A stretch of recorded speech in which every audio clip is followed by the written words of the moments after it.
He was in a bad mood as usual when I left the house. He'll be off soon, I thought. He won't stick around.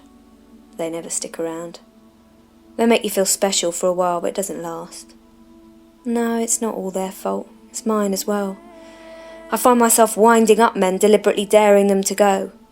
And in the end they do. What is it? Boredom? Fear of getting too close? I don't know. But I do know the special feelings never last. So I made my way towards the well with my water jug. It was so hot. Always is at midday. But I can't go any other time. Too many people about making judgments. Do I need to feel any worse than I already do? But today as I approached the well, I could see I wasn't going to be alone. There was a man. Shame. Mentally I braced myself for some kind of verbal attack. But as I got closer, I realised he wasn't from our town. In fact, he was a Jew. What on earth was he doing here?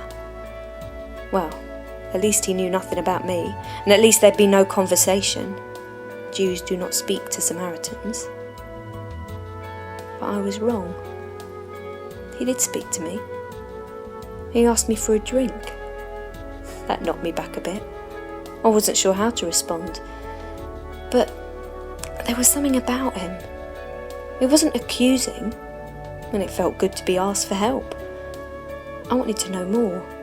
Why was he talking to me, a Samaritan woman? So I asked him. And then he said that if I knew who he was, then I'd be asking him for living water. Well, I was really curious now. Who was he? I wanted him to say more, and we were sitting at Jacob's well, so I said, "Are you greater than our father Jacob?" He didn't say yes or no, but went back to the water theme. It was clearly important to him. He said that he had water that would mean never being thirsty again. That sounded good. The thought of not having to drag myself to the well every day in the heat. And then there was something in his voice. Something that sounded like concern and compassion. I hadn't heard that tone of voice for a long time. So I asked him for this water, whatever it was. And then those words. "Go and get your husband," he said. Here we go. Here comes the condemnation. I could have lied, but somehow I didn't want to. He was sincere, so I wanted to be too. "I have no husband," I said. "You're right," he said, "for although you have had 5 husbands, the man you're with now is not your husband." There it was, out of the blue, a complete stranger laying my life before me. He knew me. How did he know? Who was he? And then, for some reason, I was on the defensive again, finding myself doing what I always do with men, pushing them away, pointing out our differences. "We worship on the mountain," I said. "You worship in the temple." But he wasn't fazed at all. "A time is coming," he said, "when true worshippers will worship the Father in spirit and in truth." A time is coming. So, this man was a prophet then.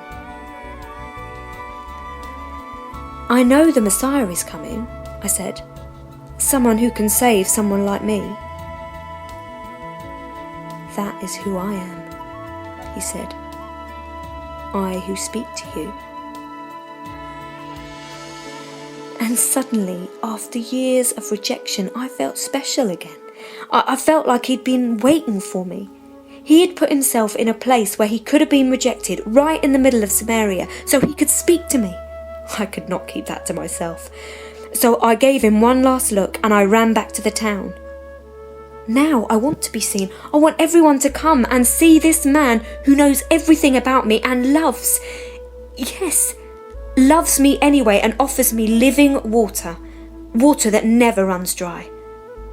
So come to Jesus, come as you are.